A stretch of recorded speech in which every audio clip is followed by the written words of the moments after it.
Exercice de toujours sur une étude exposée non exposée.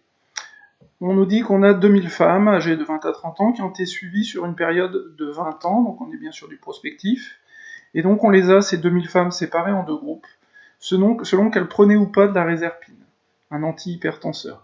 Donc cette colonne réserpine, c'est le fait de savoir si ces femmes ont été exposées ou non exposées à ce facteur qu'on suppose peut-être provoquer l'apparition de cancer du sein.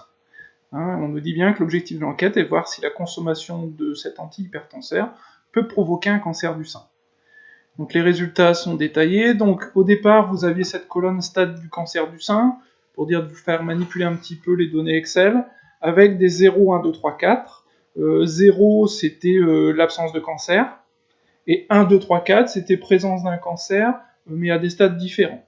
Donc il fallait, première étape, créer une nouvelle colonne cancer du sein, et avec une fonction si, de dire que quand ici je trouve 0, ça veut dire que non, je n'ai pas de cancer du sein, et puis pour tous les autres cas, c'est-à-dire 1, 2, 3, 4, on va mettre oui dans la cellule, c'est-à-dire que oui, il y avait bien un cancer du sein.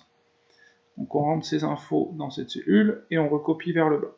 On obtient une nouvelle colonne, qui est binaire comme celle-ci, c'est-à-dire du oui et du non, pour le problème de santé qui est le cancer du sein, et du oui et du non pour notre supposé facteur de risque, qui est la consommation de réserpine.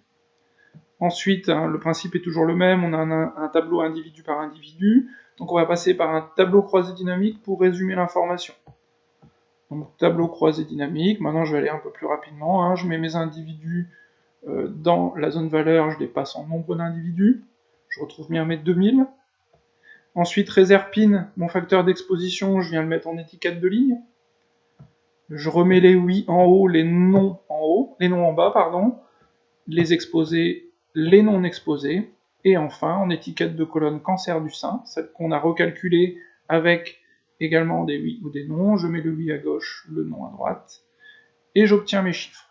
Donc, remis en forme, c'est ce tableau-ci. J'avais au départ 1000 personnes, donc on nous indique dans l'énoncé il y avait 2000 personnes. En faisant le tableau croisé dynamique, on s'aperçoit qu'en fait il y avait 1000 exposés et 1000 non exposés. Et au bout de la période d'observation, on a regardé s'il y avait des cancers du sein qui étaient apparus dans ces deux groupes de 1000 personnes, de 1000 femmes, et on a trouvé 30 personnes touchées par un cancer du sein, 30 femmes parmi les exposés et 15 parmi les non exposés.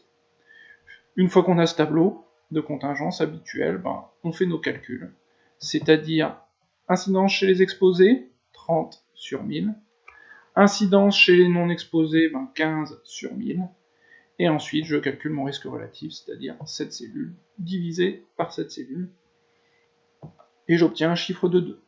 Ce chiffre de 2, là, son interprétation, c'est j'ai 2 fois plus de risque de contracter un cancer du sein lorsque je consomme cet antihypertenseur, la réserpine.